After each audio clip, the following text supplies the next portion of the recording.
네, 오늘 하나님께서 우리에게 주신 말씀은 잠언 28장 말씀인데요. 잠언 28장 15절에서 28절까지 말씀을 같이 합독하시겠습니다. 제가 가진 구약성경 942면에 있습니다.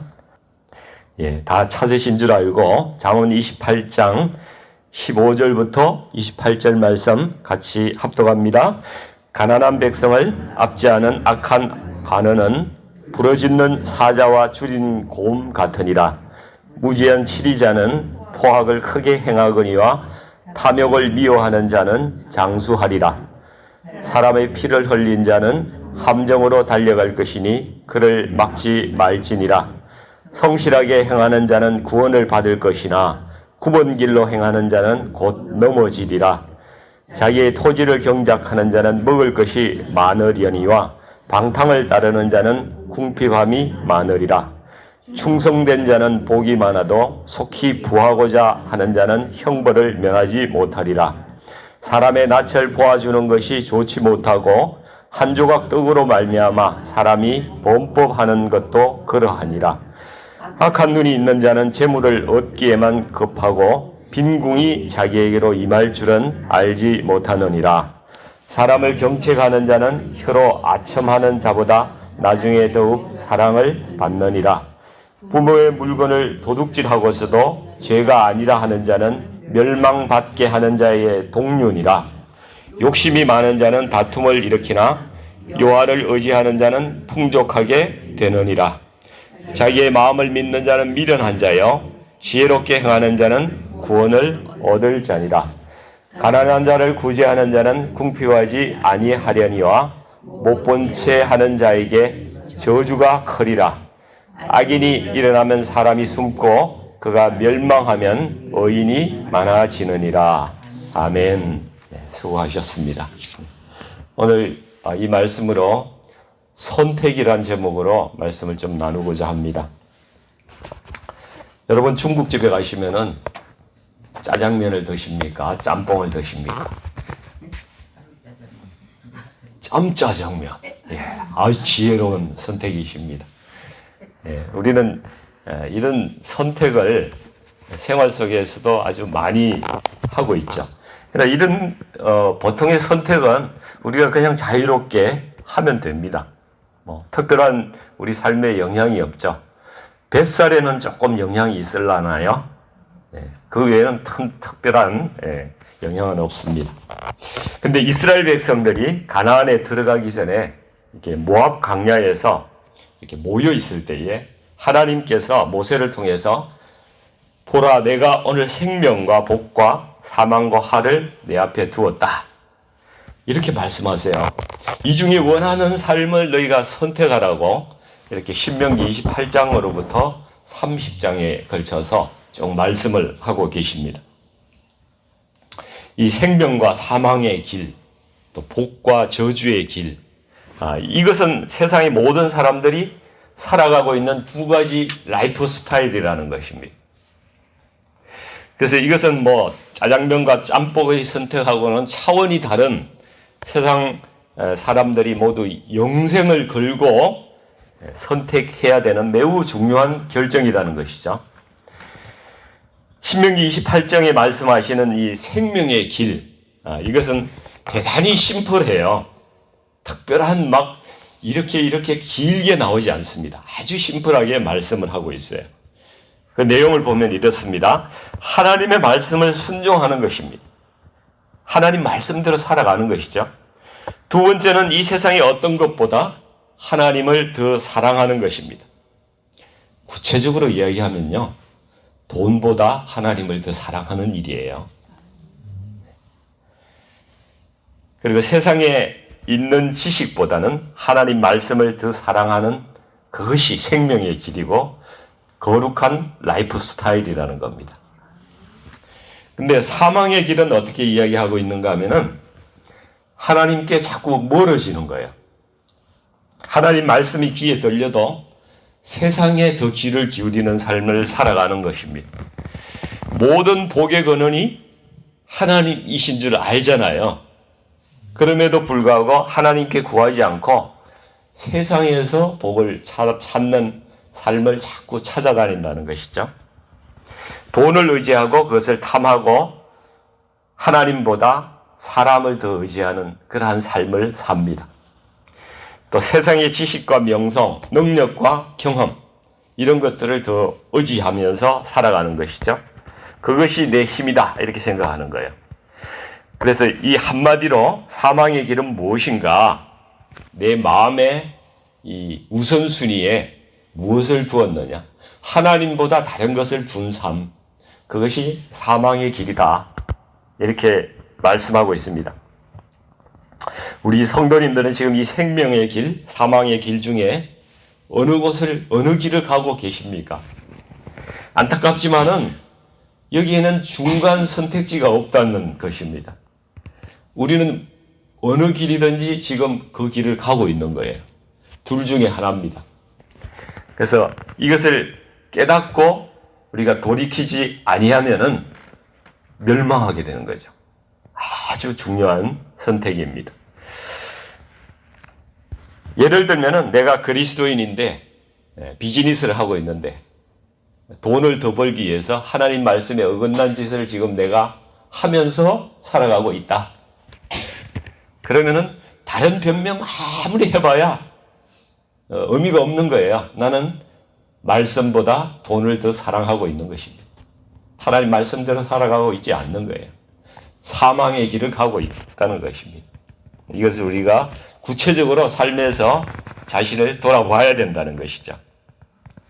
우리가 오늘 읽은 말씀에도 이 생명의 길을 선택한 사람과 사망의 길을 선택한 사람의 모습이 잘 대비가 되면서 등장하고 있어요. 말씀을 한번 보실게요. 15절부터 17절까지 말씀을 보시면은 여기에는 가난한 백성을 압제하는 악한 관원 이야기가 나옵니다. 이 사람들은 자기 탐욕 때문에 아주 포악하게 백성들에게 재물을 뺏고 다른 사람의 피를 흘리게 하고 힘이 약한 자를 착취해서 자기 배를 불리는 그러한 일을 하고 있습니다.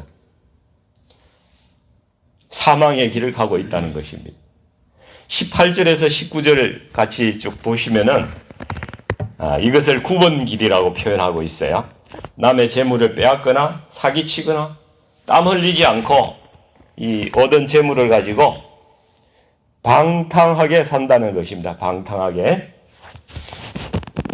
사람들이 땀 흘리지 않고 얻은 재물을 가지고는 술과 유흥과 쾌락을 누리면서 방탕하게 살아갈 수밖에 없어요. 회사에서도요, 법인 카드를 쓰는 사람은 그거 가지고 막 써요. 자기 게 아니라고. 방탕하게 막 씁니다. 불로소득처럼 생각하는 거죠. 자기가 땀 흘려 번 돈 가지고는 그런데 돈을 안 쓴다는 것입니다. 세상이 그렇죠. 세상을 살아가는 사람은 결국 사망의 길을 가고 있습니다. 20절에 보시면은 탐욕에 눈이 먼 사람들이 속히 부하고자 하는 자들이 있다는 것입니다. 한탕을 해서 속히 부자가 되려는 사람들이 있어요. 이런 사람들은 가문이슬로 다른 사람을 막 속입니다. 여기 투자하면 대박이야. 여기 좀 투자 좀 해봐. 이렇게 해서 사람들을 속여가지고 돈을 갈취하고 이렇게 합니다. 세상에는 정상적인 방법으로 갑자기 부자가 되는 경우는 거의 없습니다. 그렇지 않습니까? 속히 부자가 되려는 사람은 자꾸 비정상적인 방법을 동원하려고 하죠. 그래서 투기하기도 하고 사기가 그렇게 많은 거예요. 보이스 피싱 뭐 이런 거 많잖아요. 그래서 22절 말씀을 보시면은 악한 눈으로 즉 다른 사람을 속여서 재물을 얻으려고 하는 자는 결국 자기가 더 가난하게 되고 쪽박을 차게 된다는 거예요. 이런 화를 당한다는 것입니다. 그래서 여기에 이 사람들 정상적인 방법으로 안 되는 일을 이루다 보니까 편법을 자꾸 사용해요. 21절에 보니까 사람의 낯을 보아준다고 말씀하죠. 이 뒤로 뇌물을 갖다 주는 사람입니다. 그래서 이 본문에서는 이 두 가지 편법을 동원하고 있는데 21절에 이렇게 뇌물을 갖다 주거나 23절에 보면은 힘있고 권세 있는 자들에게 아첨하는 겁니다. 뇌물 주고 아첨하고 환심을 사서 비정상적으로 속히 부하려고 하고 이렇게 악한 일들을 해나가는 그런 사람들이 세상에 있다는 것입니다. 이것이 사망의 길을 가는 사람들의 패러다임이다. 뚜렷이 나타나는 삶의 모습이다. 이런 이야기입니다. 그래서 사망의 길을 걸어가는 사람의 모습에는 공통점이 있는데 세상을 사랑하고 돈을 사랑하는 그러한 마음이라는 것입니다. 필요 이상으로 가지려고 하는 욕망이죠. 이것을 우리는 탐욕이라고 부른다는 것입니다. 사람들이 나이가 들면은 대부분 이게 뜨겁던 정열 이런 거 식어지잖아요. 막 열렬히 사랑하던 그런 마음도 좀 식어지지 않습니까? 그런데 나이가 들어도 여전히 뜨겁게 사랑하는 것들이 있어요. 무엇이겠습니까? 이 세상과 돈에 대한 사랑이에요. 이거는 식을 줄을 몰라요, 사람이. 나이가 들어도 식지 않습니다. 디모데후서 3장에 보면은 말세에 사람들이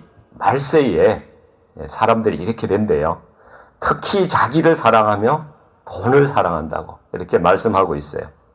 그러니까 자기 사랑, 이 세상 사랑, 돈 사랑. 돈을 너무 사랑하면 돕니다. 돌아요. 이 세 가지 사랑은 너무 열렬하게 하고들 계셔가지고 하나님 말씀이 아무리 선포가 되어도 귀에 들리지가 않는 거예요. 사람이 사랑을 하면은 눈이 멀고 귀도 안 들리고 눈에 콩깍지가 쓰인다고 그러는데 돈을 사랑하다 보니까 거기에 빠져가지고 너무나 스윗하고 달콤한 겁니다. 그게. 17세기에 영국의 청교도 신학자인 리처드 백스트라는 분이 세상과 부에 대한 사랑을 탐심이라고 이렇게 정의를 하더라고요. 그리고 이렇게 말씀했어요. 부와 세상을 사랑하는 것, 즉 탐심을 가진 자는 하나님께서 말씀하시는 영원한 행복에 대한 믿음이 없는 것이다. 그리고 자신의 보물과 소망을 하늘에 두지 않는 사람이다. 이들의 최고 가치는 현세의 즐거움과 부요함을 추구하는 것이다. 정말 오늘 말씀 읽으면서 이 말씀이 자꾸 생각이 나요. 다시 깨닫게 되는 것이 이게 탐심, 탐욕이야말로 정말 사람을 사망의 길로 가게 하는 모든 죄악의 뿌리가 되는구나. 이런 것을 깨닫게 되는 것입니다. 또 골로새 3장 5절에도 보면 탐심은 우상숭배니라 이렇게 말씀하고 있습니다. 이 골프도 너무 좋아하면요 자기 우상이 돼요. 좋은데 이거 운동도 되고 그죠? 그러나 하나님보다 더 좋아하면 안 되는 것입니다. 한 목사님이요 늦게 골프를 배웠대요. 골프를 치고 싶어서 초기에 얼마나 재밌어요. 그래서 주일에 교인들에게 아파서 교회 못 간다고 거짓말하고 골프 치러 갔대요. 근데 하나님께서 이날 이 목사님 이 공을 탁 쳤는데 이게 홀인원이 되게끔 만드신 거예요. 홀인원 아셔요? 네. 그러니까 천사들이 난리가 났어요. 하나님 저 목사를 벌을 줘야지 홀인원을 왜 시켜주시냐고 난리가 난 거죠.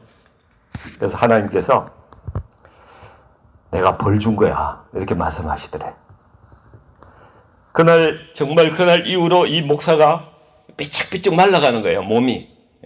그래서 왜 그런가 딱 봤더니만은 이 목사가 홀인원 한 걸 너무너무 자랑하고 싶은데 차마 말은 못하고 예배 빼먹고 가서 공 치다가 내가 홀인원 했다 이야기를 못하잖아요. 속이 타고 갑갑하고 미치겠는 거예요. 그래서 비쩍비쩍 말라가더라고. 홀인원 골프를 아는 자만 알아들을지어다. 하나님보다 더 좋으면요 그게 다 우상입니다. 그걸 탐심이라고 성경은 말씀하고 있어요. 탐심이 모든 죄의 뿌리가 된다고 말씀하고 있어요. 그래서 여러 가지 죄악들이 이 탐심을 타고 같이 줄기가 돼서 같이 자라나는 거예요. 우리 마음속에. 예. 그래서 탐심이 심해지면은 부모도 버리고 형제도 버리는 그런 일들이 생겨난다는 것입니다. 근데 이 탐심만 우리에게 만약에 다 뽑아내버린다면은 다른 죄악도 같이 다 뽑혀서 나간다는 그런 말씀도 되는 거예요. 그러니까 우리가 탐심을 우리 마음 가운데서 자꾸 하나님 말씀과 기도를 통해서 뽑아내는 그러한 훈련을 해야 될 줄로 믿습니다. 그래서 24절에서 28절까지 말씀을 보니까 24절 말씀에 이런 게 있죠. 부모의 물건을 도둑질하고서도 죄가 아니라 하는 자들은 멸망하는 자들과 같은 것이다. 야, 이게 부모의 물건을 도둑질하고, 그죠? 죄가 아니다. 이런 사람이 옛날에도 있었나 봐요. 요즘에도 있는데. 이 개역 개정은 도둑질한다고 이렇게 번역되어 있지만은 원어에는 보니까 강탈한다 이런 의미를 가지고 있어요. 그러니까 부모의 의사에 반해서 그냥 빼앗아 가는 거예요. 자식을 키워놓았더니만은 부모가 노후에 살아가야 될 돈과 재산을 빼앗아 간다. 그럼 부모는 어떻게 살라고? 부모를 공경하라는 이 십계명에 정면으로 어긋나는 그러한 죄인 것이죠. 이 사람이 왜 죄가 안 되느냐 생각할까요? 나중에 다 내 건데 뭐 미리 뺏어가면 어때? 이런 생각할지도 모르겠습니다. 한국에서 이런 사람을 4가지가 없다고 그래요. 4가지. 4가지가 없다고. 세게 발음하면 욕이 되기 때문에 안 합니다. 인의예지가 없잖아요. 4가지가 없잖아요. 상강오륜도 없고. 탐심은 이렇게 부모까지 버리게 하는 짐승의 마음이고요. 모든 죄의 뿌리가 된다는 것입니다. 욕심입니다. 그래서 항상 다툼이 있고 자기 중심적인 그러한 삶을 살아가게 되는 것이고, 이런 사람이 이웃을 돌볼 수가 있겠습니까? 다른 사람을 돌아보지 않는 것이죠. 형제와 이웃이 어려워도 못 본 채 한다. 이런 자들은 하나님께서 함께 하시지 않는다, 축복하시지 않는다 말씀하고 있습니다. 여러분, 가난한 사람을 우리 주위에 하나님께서 두시는 이유가 뭔지 아십니까? 나를 축복하려고. 그 사람을 도움으로써 하나님께서 나를 축복하기 위해서 가난한 자를 내 옆에 두시는 거예요. 가난한 형제를 두는 이유가 나를 축복하기 위해서 가난하게 형제가 내 옆에 있는 거예요. 잠언 말씀에 이런 말씀이 있잖아요. 가난한 자를 돕는 것은 하나님께 구워주는 것이다. 하나님께 돈 구워주는 일이라고요. 하나님께서 이 돈을 구워받고 빌렸는데 그냥 있으시겠어요? 이자까지 듬뿍 해서 갚으실 거 아닙니까? 네, 하나님의 원리를 알아야 돼요. 네, 결국 정리해 보면은 이 사망의 길을 가는 라이프 스타일, 이것은요 자기 내면이 탐심으로 가득 차 있어 가지고 자기를 사랑하고 세상을 사랑하고 물질을 하나님보다 더 사랑하는 그러한 라이프 스타일이다, 이렇게 말씀드릴 수가 있습니다. 반면에 오늘 본문에서 이제 생명의 길을 가는 사람의 라이프 스타일을 찾아볼 수 있는 말씀이 있어요. 그 말씀이 18절에서 20절까지 말씀인데요. 18절 말씀, 성실하게 행하는 자는 구원을 받을 것이라고 말씀하고 있죠. 여러분, 성실이라는 게 뭐예요? 이 성실이라는 걸 한마디로 참 표현하기는 어렵지만은 이 사람의 내면에 하나님께서 심어주신 질서가 있다는 거예요. 양심도 있고, 그죠? 네, 질서가 있습니다. 우리에게는 하나님의 말씀도 있고, 이것을 따라서 이렇게 살아가는 것이 성실이라고 말씀하고 할 수가 있는 거죠. 이게 코람데오의 삶 아닙니까? 하나님 앞에서 하나님이 나를 보고 계시다 하는 생각을 가지고 살아가는 삶입니다. 성경을 보면 하나님께서 기뻐하는 사람은 항상 성실한 사람들이었어요. 다윗의 아버지가 이새잖아요. 이새가 다윗에게 심부름을 시키는데 전쟁에 나간 그 형들에게 음식을 갖다 주라고 그래요. 떡하고 뭐 볶은 곡식하고 이렇게 갖다 주라고 그럽니다. 그리고 그 형들이 제대로 있는지 안부를 알아와라. 이렇게. 그 다윗의 형제가 8형제인데 맏형 셋이 전쟁에 나가 있는데 밑에 5이 있잖아요. 유독히 다윗을 뽑아가지고 막내 다윗을 뽑아가지고 심부름 갔다 오라고 하는 이유가 뭘까요? 말씀을 잘 듣는 거예요. 아버지 말씀 잘 듣고 성실하기 때문에 시키는 거예요. 중간에 가다가 안 세고. 그래서 다윗은 이 심부름 갔다가 골리앗을 죽이는 일을 하게 돼요. 그리고 자기의 인생이 바뀌어지고 왕이 되는 그런 변화가 일어납니다. 요셉도 아버지 심부름 가요. 형들 안부를 알아오기 위해서 막 갔더니만은 세겜에 있다고 열심히 찾아갔는데 이 형들이 이미 세겜을 떠나서 도단이라는 곳에 갔대요. 또 물어서 찾아서 막 며칠을 가서 형들의 안부를 알아오는 그 요셉의 성실함이 보입니다. 하나님께서 이 노예로 팔려가지만은 끝까지 이 성실한 요셉에게 함께하는 장면을 우리는 성경을 통해서 이미 알고 있습니다. 19절에 보세요. 자기의 토지를 경작하는 자는 먹을 것이 많다고 이야기합니다. 이 성실함은 토지를 경작하는 것과 비슷한 것입니다. 농부가 농사를 지으려면 얼마나 부지런해야 되는지 모릅니다. 시골에서 농사를 지으신 분들은 아시지만은 봄에는요 땅을 뒤집어요. 땅을 뒤집고 뭐 거름도 주고 또 모판 만들어서 모내기 해야 되고 여름에는 피 뽑아주고 비료 주고 농약도 쳐야 되고 가을에는 추수하고 탈곡하고 일들이 엄청 많습니다. 쉴 틈이 없죠. 곡식은 농부의 발걸음 소리를 듣고 자란다 이런 말이 있어요. 그러니까 농사는 노력한 만큼 정직한 결실을 가져다 준다는 말씀이죠. 이런 성실함, 토지를 경작하는 것과 같다. 이렇게 말씀하고 있습니다. 20절에 충성된 자가 복을 받는다고, 복이 많다고 이야기합니다. 그건 충이라는 한자어를 아시죠? 가운데 중자가 딱 이렇게 있고요. 그 밑에 마음심자가 이렇게 쓰여져면은 이게 충성스러울 충자가 됩니다. 마음의 중앙이 이렇게 굳건하게 서 있다는 그러한 말씀이에요. 그러니까 하나님의 질서를 나의 내면의 중심으로 삼고 결코 흔들리지 않는 그러한 사람이 충성된 사람인 것입니다. 오늘 말씀을 정리해 보면은 이 생명의 길로 가는 사람은 첫 번째는 이 욕심, 탐욕을 버리는 사람이에요. 이 탐욕이 모든 죄의 뿌리라고 말씀드렸죠.